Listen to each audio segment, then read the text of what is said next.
second? Okay, you're all set. Good afternoon. Good afternoon. It is 3:30 and this is a meeting of the Board of Library Trustees.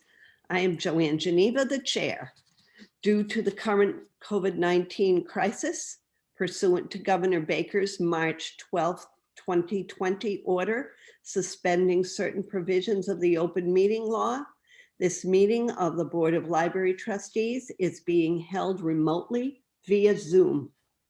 To join the meeting, visit www.zoom.us/join and enter meeting ID 872-4432-4930 and passcode 250157.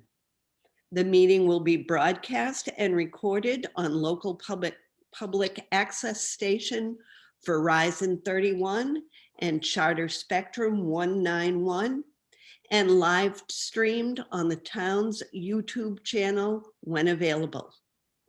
Pursuant to Mass General Law, Chapter 30A, Section 20, no person shall address a meeting of a public body without permission of the chair. In an effort to ensure transparency to our viewers at home, the chat function is not available. Present for the meeting today are Aidan Heffernan, Trustee Secretary, Betsy Perry, Library Director, Shannon Duffy, Youth Services Librarian, and missing today is Heather Dennis, Trustee at Large. Heather's there. Heather's here? Okay, Yep. She's not showing up. So also with us today is Heather Dennis, Trustee at Large, that I can't see. All right, with all of that said, I will open the meeting. And so our call to order is at 3:32. And our first order of business is to review the April meeting minutes.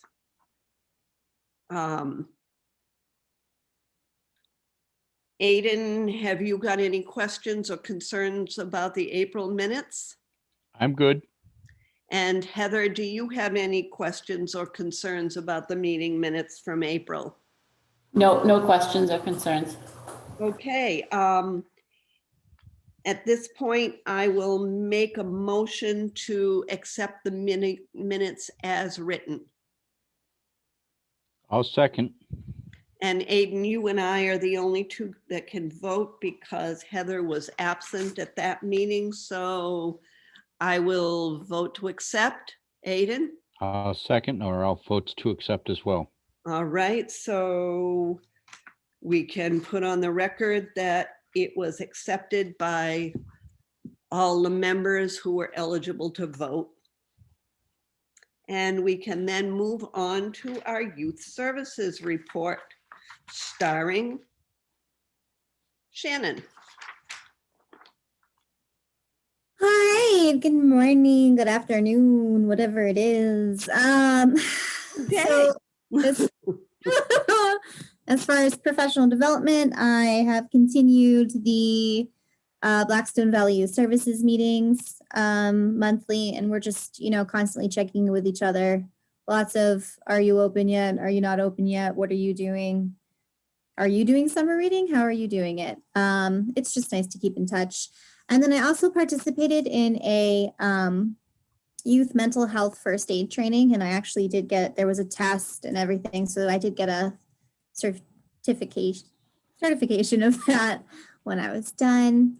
It was very informative, very interesting. I think it'll be really helpful just to, be able to identify certain signs with the youth coming back in, and, the world's a little crazy right now. So it's just a nice thing to have in the back of your pocket. As far as programming, we had 8 virtual kids programs with an estimated 25-ish people in attendance. We did 97 kids craft kits. And then we had 20 art of science bigger kits. Those are registration required for those, so they're slightly different. As far as upcoming things, we are going to continue virtual baby story time until the end of the month of May. And then we'll also continue virtual story time until the end of May. But then we will be pausing on the virtual side of things because we will then begin in-person story time outside on the common, weather dependent, starting the first Wednesday in June, which is June 2nd, at 10:30 a.m. Again, outside on the common. I'm very excited. There will be stories, there will be songs, there will be rhymes, there'll be me acting a fool, it'll be a party. It will, like any story time, be geared toward the 2 to 5 range, but you know, if you have a 1-year-old or a 8-month-old, I don't care, bring them, party. We will be observing whatever the rules will be at that point. I don't know. The world is changing left, right, and center. That'll probably be a discussion we have later. But I'm excited. Anyway, for teens, we have, in April, we had 58 teen/adult craft kits. We had done the paint night kits for teens in April, March, whatever it was. It was previously. We had 20 participants in that. That was really exciting. And those who are really into the rolling number. When I wrote this, as of April, we had 1,977 craft kits completed. As of now, we have well over 2,000. We might be around 2,100 at this point. Don't quote me on that 100%, but we have definitely broken 2,000 in terms of craft kits. Just a quick summer reading update. Summer reading will happen Tuesday, July 6th and run through Saturday, August 14th.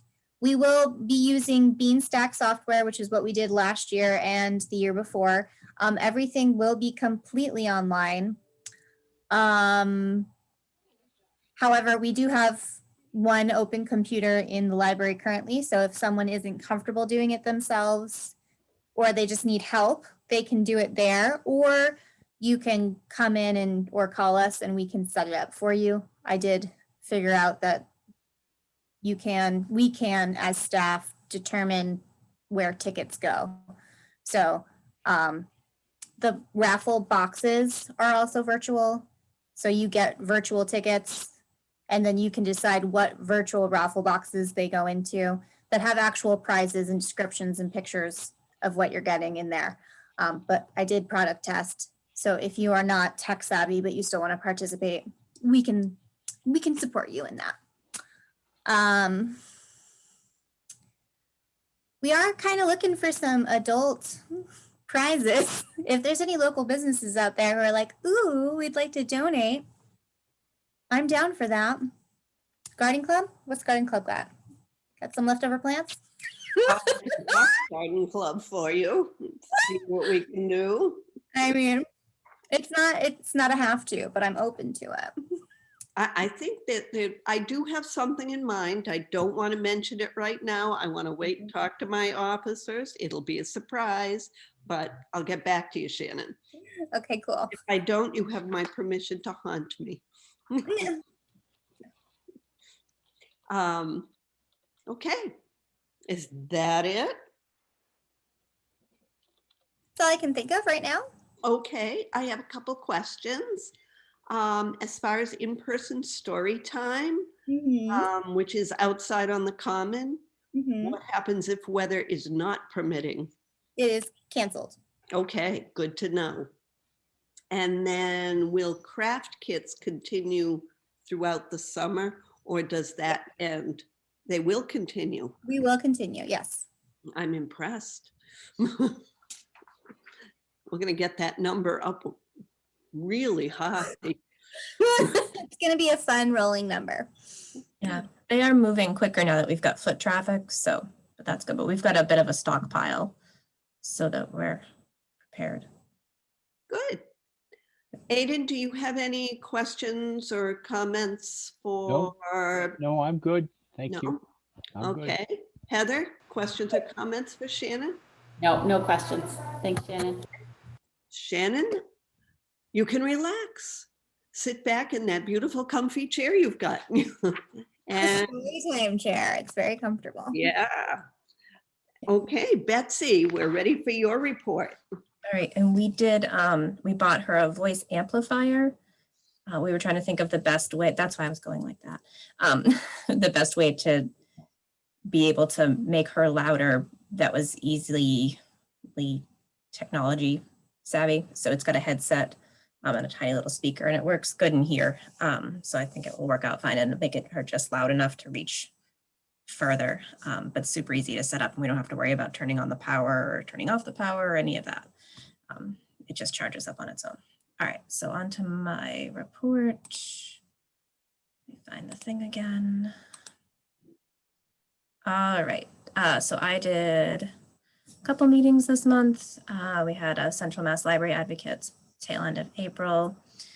We had a in-person department heads upstairs all spread out, so that was nice. At CWMR's Executive Committee, we had our preservation assessment kickoff, which was a virtual meeting. So that was good. That was last week. And then the following day we had just the library portion of the interview for the preservation assessment virtually. And then actually yesterday they came out to see us, but that's not on here because I'd already sent you guys this. So we are pretty good with that now. They'll have their report for us in 8 to 10 weeks probably. So somewhere in July-ish, we'll see that, and there will be a wrap-up meeting. And we have some other work we can do, but as far as getting actually everything rolling with the Northeast Document Conservation Center, that was top-notch. And they'll be back out here Friday for their work with the Historical Society. They visited the town clerk yesterday also. I also did a census information for librarians webinar thing, which was not interesting. You can't sugarcoat that one.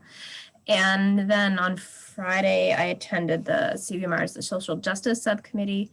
We had an issue that was before the Executive Committee, which fits more in the purview of the Social Justice Subcommittee. So we kind of pushed it over to them, and that was their meeting. It's still not solved, but it's going further to their next meeting.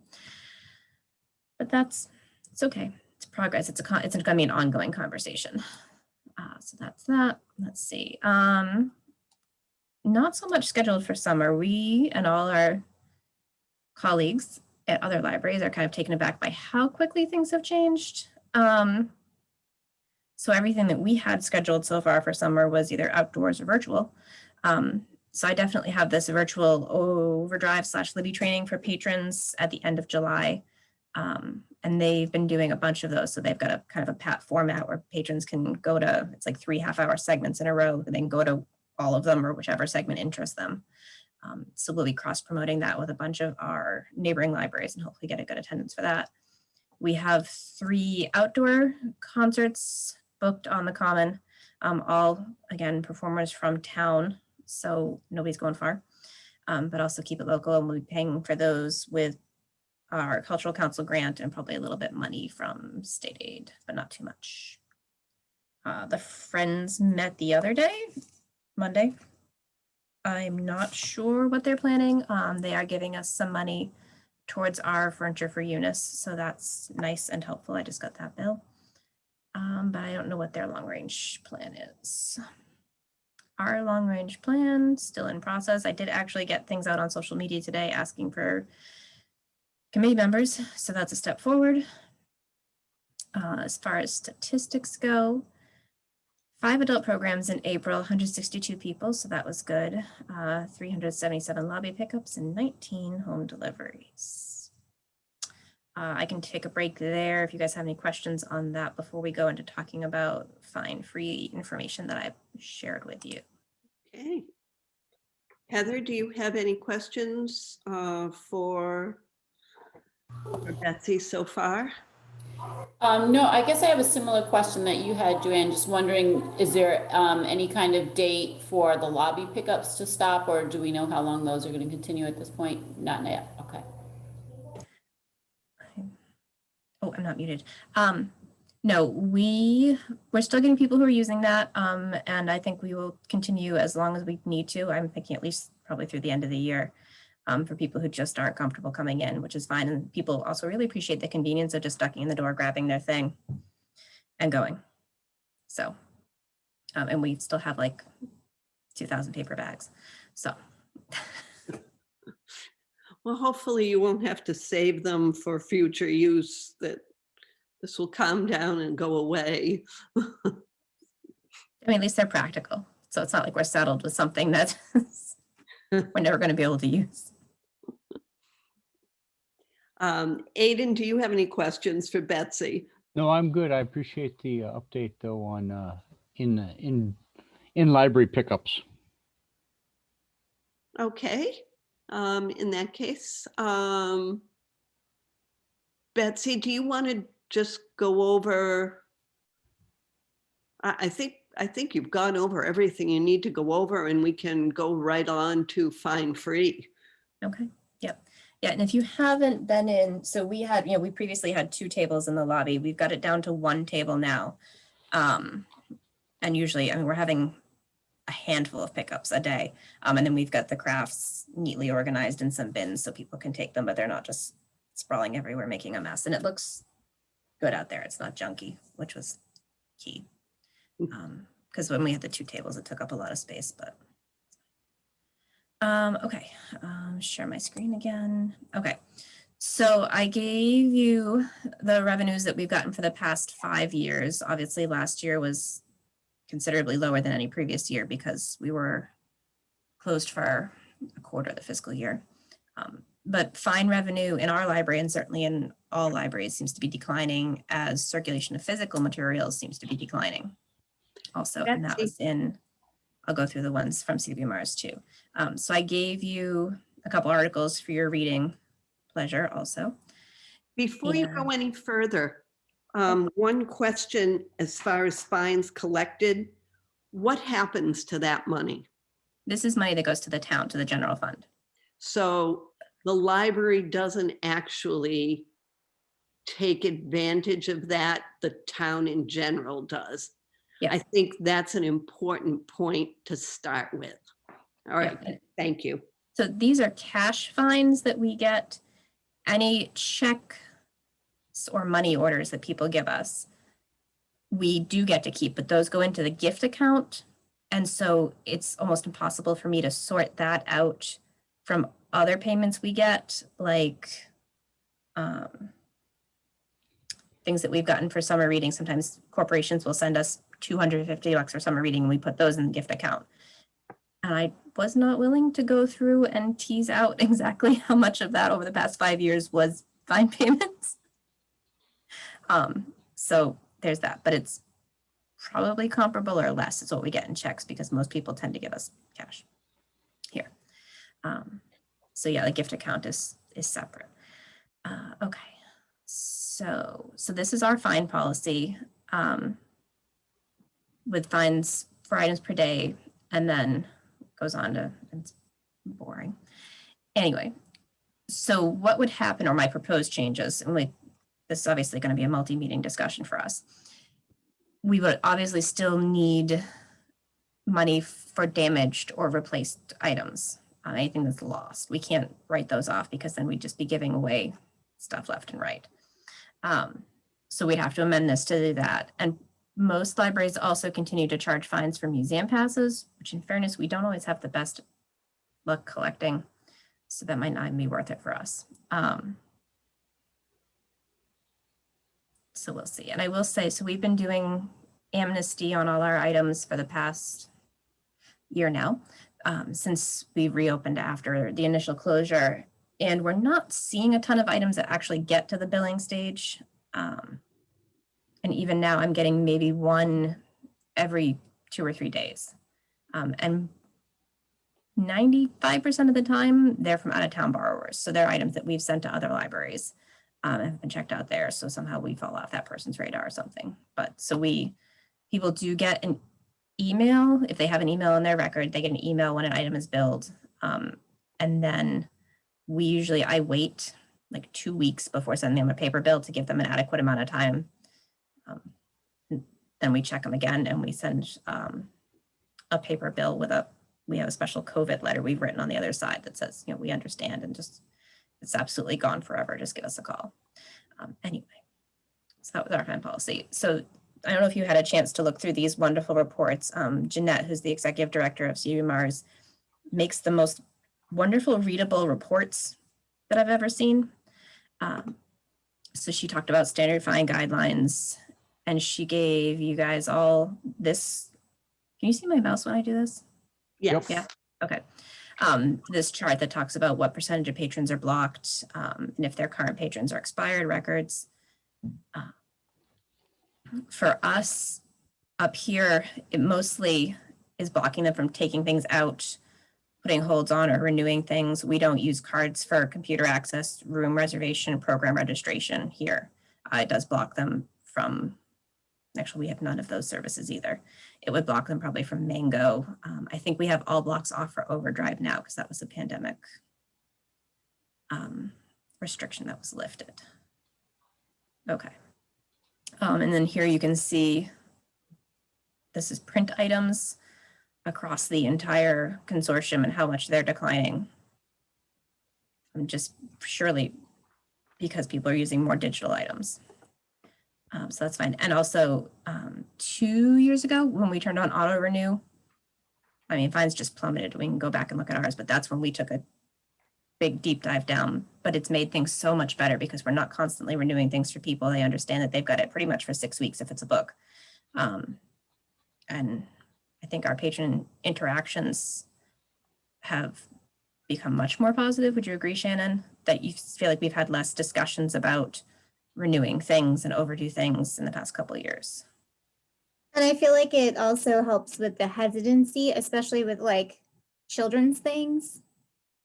Like some people are like, we can't take out this many movies. I won't be able to get them back on time. And I'm like, actually, they go out for like 6 weeks in total and it will renew itself. It's all fine. So Yeah, when we switched our kids' movies over to 3 weeks, that made a big difference. And we have seen, as a side note, in the past year, our DVD numbers are terrible. But I think those are going to go up now that we're open again. People just weren't like asking us to grab movies for them. They want specific movies. And we didn't see a lot of requests for movies when we were doing lobby pickup, interestingly enough. Anyway, because there were no new movies last year. It was terrible. Okay. All right, this is not terribly interesting. That's fine. And then, so as of last September, there were 67, this one was probably a little bit of an older report, 67 libraries that were fine free. There was a good list. There's a map. She's really good at the charts. And a lot of libraries, and you can see some of them have probably always been fine free, and then it really has ramped up in previous years as people are discovering what an impediment it can be to service and parity for all of our patrons. And that's the end of that. So I just wanted you guys to think about it. If you're interested in me redrafting our policy for your consideration, I can do that. I still need to talk to town manager and probably the accountant about this just to get their feeling on it. But this was my first foray into giving it to you. We are still operating on amnesty mode. I assume we probably will for a couple of months if it's okay with you guys. But yeah, so you have any thoughts?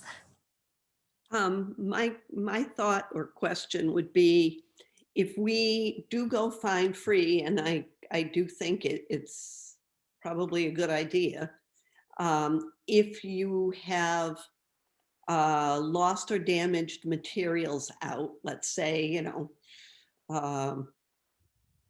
Chris Smith takes out, that's not a specific person. This is a generic name. If I accidentally named somebody, I apologize. It's not really you. So let's say this Chris Smith takes something out, damages it, and does not pay for it, would Chris be blocked from taking anything else out and using services?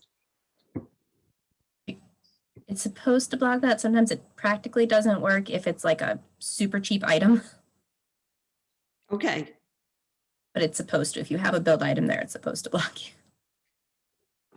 and you would probably, I would think after reading through the materials, go with the patron can replace the item with the exact same thing. Yeah, Rather usually, than- so we'll leave the children's materials up to Shannon's discretion if she's around, and the adults up to mine.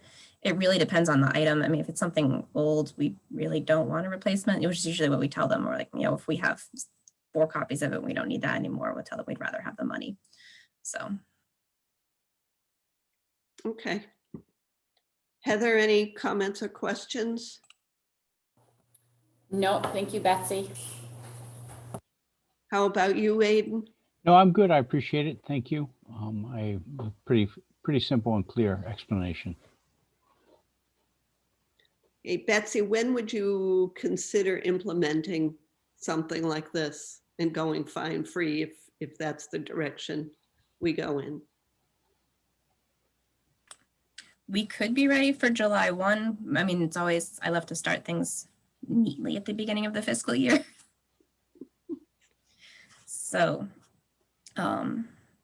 yeah, because I mean, if you guys were interested in me redrafting the policy and we want to talk about it at your June meeting, then we would certainly be ready. I have to let CWMARS know, and they have to adjust our loan policies in the computer system. And yeah, so we could be ready to go. That's what, six weeks? Yeah. All right. Why don't you draft that and then we can address it at our next meeting? All right, sounds good. All right, so back to, before I jump into my other numbers, we have some other news. So Juneteenth is a new Massachusetts state holiday, which is observed on June 19th every year from now going forward. So that's actually a Saturday this year, which is probably unusual, but so we're gonna be closed on that Saturday. That's a new one for us. And then the actual observed holiday for like the town hall will be Monday the 21st. So what we're gonna do is observe it, the people who get paid holidays, we'll observe it on Monday. We're gonna be staffed with part-timers. We've already got that scheduled out, but we'll be closed on the Saturday. Okay. So it was a question mark for us because normally when there's a Saturday holiday, it's like the 4th of July or Christmas. So you're like, well, definitely we'll be closed. And I was like, I don't know about Juneteenth, but that's what we decided on with the town manager.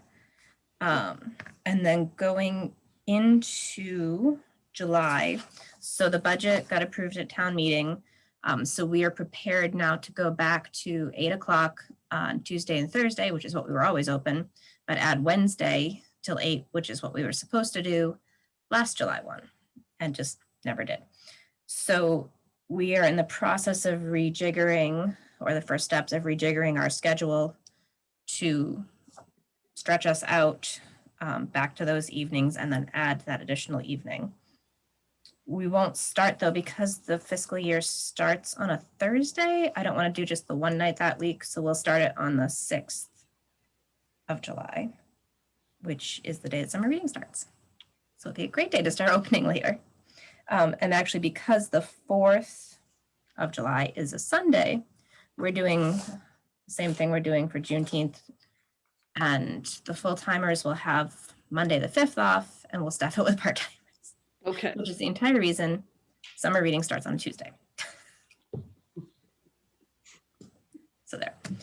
And But I you think- don't want to come volunteer your time to start summer reading on the 5th? We decided that one a while ago too, I think, before we had to do the whole Juneteenth calculation. And the budget for this coming fiscal year will easily support the changes in the hours and staffing. Yes, it was constructed that way. Good. And so we promoted our page to technician a couple of months ago. Do you guys remember that? Mhm. So there's money for a new page in there, but like a little money, very little money. So I think we can hire a new page starting for July. Time? But I mean, we're talking like maybe 2-3 hour shifts a week. So we probably, I mean, this is traditionally a teenager position anyway. And I think for what we've got, we're probably going to get a teenager at like 6 hours a week at like $11.25 an hour. I don't think we're going to attract anybody, but you know, but that's that. So it gives us a little extra coverage in there. So, but that's good because we still have that position. So we just haven't been filling it because we didn't need to until now. And we're still not overwhelmed, but it'd be nice to have an extra person around-ish.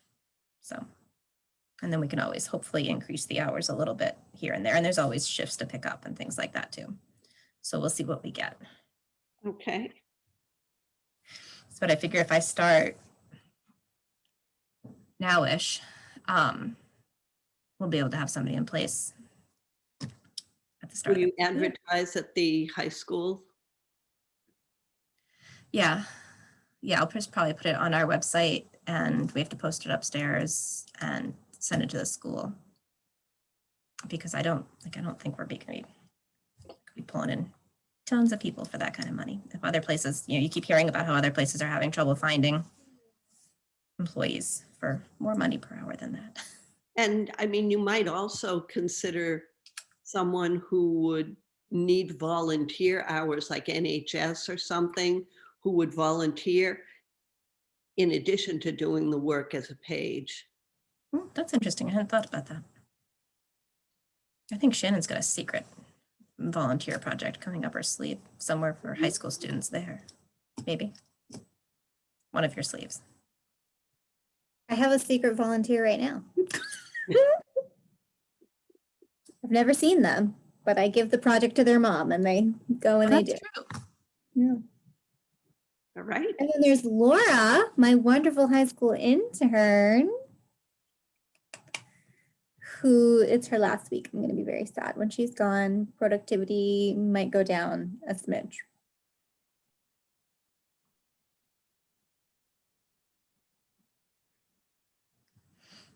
All right. I just realized I can't see her. We haven't done anything like this. We put like privacy film up.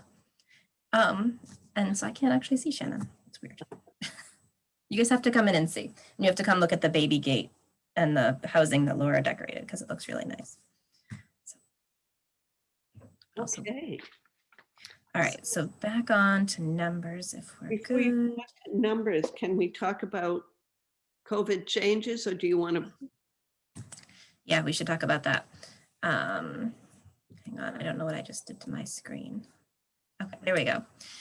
Yeah, I didn't hear back from Cheryl. I couldn't track her down today. Every time I went up, she was busy.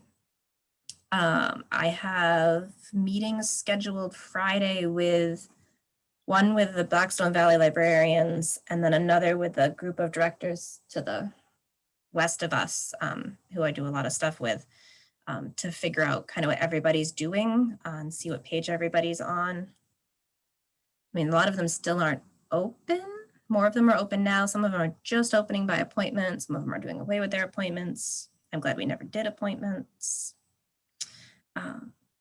So it's a tough call. So as of the end of the month, Massachusetts doesn't require any masks, which is an issue because of our mixed age population. I mean, all the children here are not able to get vaccines, you know, so that makes them vulnerable. And any elderly we have in here who always have their masks on because they're top-notch people, are still vulnerable. And if that means that we don't, as staff, have our masks on.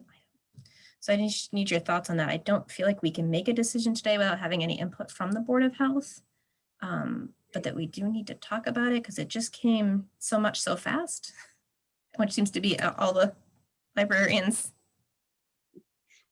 Everything else we've been, baby stepped into, and then all of a sudden they were like, no, just nothing. Well, And the state of emergency will end as well, and that takes the teeth out of just about everything.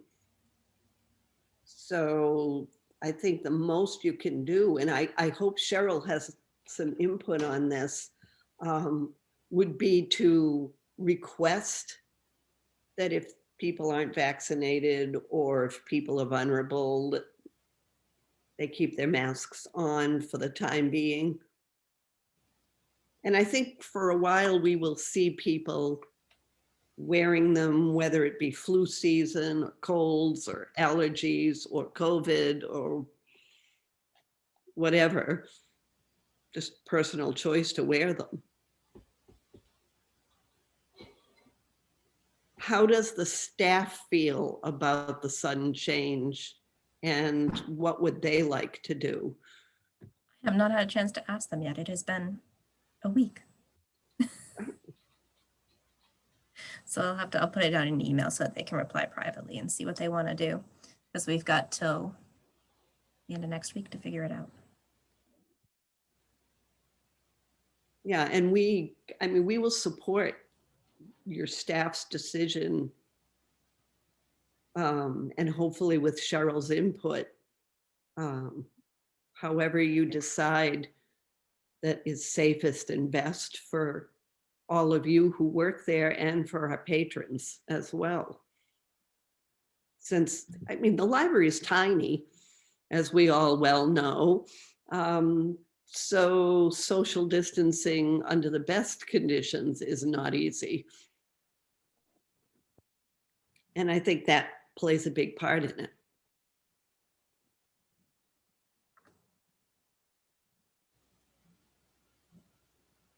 So Heather, do you have any comments?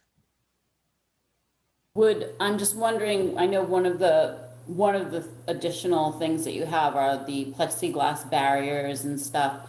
Would that all be part of your discussion in addition to masks and things like that, keeping those up? Yeah, I think so. Because I mean, even if we kept our masks on, I mean, if we took our masks off, I would leave those up just because you can get close and people lean and but I have a feeling like we should probably keep our masks on. I don't know, it's just there's so many different thoughts and factors and Right. Aiden, do you have any comments? just thinking about it, when we're talking about there are those who cannot get immunized and therefore should still be required to wear masks, i.e. the children, but are the children wearing masks? And so I think it's a difficult situation in the library, which is catering to the youth. We have a youth services director. And I think if we're going to require the kids to wear masks in the library, then everybody should wear a mask in the library until further notice. But that's my humble opinion. And I really need to know what the town nurse thinks. yeah. Kids are the greatest little mask wearers. You always, even the tiny little 3-year-olds, and they got them on and they're so good about it. All right, so I will keep you posted. Definitely, and we will support you any way we can on this. Maybe we need to have kid hours where you have to wear a mask while the kids are present. That might be an option. It's tough. We did just get today our second air purifier. So we've got the one and we like it a lot. And then we get the other one, we're going to put it down back. We don't think that we can run 3 because we've learned that lesson about what we can run and what we can't run. So it actually remains to be determined if we'll be able to run the air conditioner and the air purifier at the same time, but we'll cross that bridge when we come to it. But yeah, we're pleased with the one that we have. It's quiet and it has a timer. So in the morning you can just go over and turn it on, set it for 8 hours, and then nobody has to worry about turning it off, which is a nice feature. Yes. All right, so I will keep you updated, probably be early next week or maybe Friday afternoon, depending on how that goes. And when I see Cheryl, she's a very busy lady. All right, so then we're for numbers. We good for numbers? Yeah, let's go for numbers. All right, let me share my numbers. All right, so it was a pretty good month for circulation, a little lower than March. But we weren't, oh yeah, we weren't open yet, so it's fine. May is shaping to be pretty good so far. Let me make this bigger. There we go. All right, overdrive numbers were pretty good, 921. So we are, after this month, we will have outcircled last year for overdrive, so that's great. So yeah, those were fine. May is good. We're not seeing a ton of foot traffic, but people are taking out stuff, so it's reflected in that. It just doesn't seem like there's a lot of people in here at any one time. The overall budget is pretty good. We actually have a fair amount of part-timer money left, like more than average. So we've got some extra shifts scheduled for June, which is good. We're still trying to use our vacation time. So we've got some part-timers covering us for that, which is great. So yeah, I think this is one year we're actually not going to be like watching that. I mean, I'll still be watching it, but not worried about running out of part-time money before the end of June. So that's exciting for me. Repair and maintenance, we're going to spend half of what's left in there on the air purifier that we just got today. And then I just this afternoon went to a virtual workshop thing on making an emergency kit. And so I think that we can probably spend the rest of our repair and maintenance money on one of those and putting it together. So like it'll be a waterproof plastic container filled with flashlights, gloves, safety glasses, which was a good one, sponges and plastic and things like that. So that in case we ever do have an emergency, specifically a wet one, but any other type of emergency, we have a good kit to go. And we are going to be redoing our disaster plan soon, so that will be a part of that. That was part of our discussion with the folks from the NEDCC when they were here, so that was good. Office supplies, we will definitely spend that. And we have $1,000 left in books and periodicals, so we are riding that out for the next month and we will be fine. So we are cruising into the end of the fiscal year. Pretty good. State aid. It's like many pages now of craft supplies. Our balance in state aid is $16,760.01. And I just got the bill for the furniture out of the mailbox today. And so it will be about $2,400 out of state aid for that for us. But that'll be on next month's thing. And then gift is up to $2,921.96, and $1,300 of that is going towards the furniture. Those were gifts specifically sent for that purpose. So, but overall, we are doing pretty good money-wise. I have high hopes that the state aid will be that good next year because it was a really good year for state aid. Does anybody have any money questions? Aiden, do you have any? No, I'm okay. And Heather? No questions. Okay, and I don't have any either, so I think we can move on from budget to our next meeting, unless there's anything else we need to cover, Betsy? I think we got it all.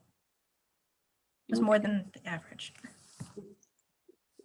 It was, but all good stuff.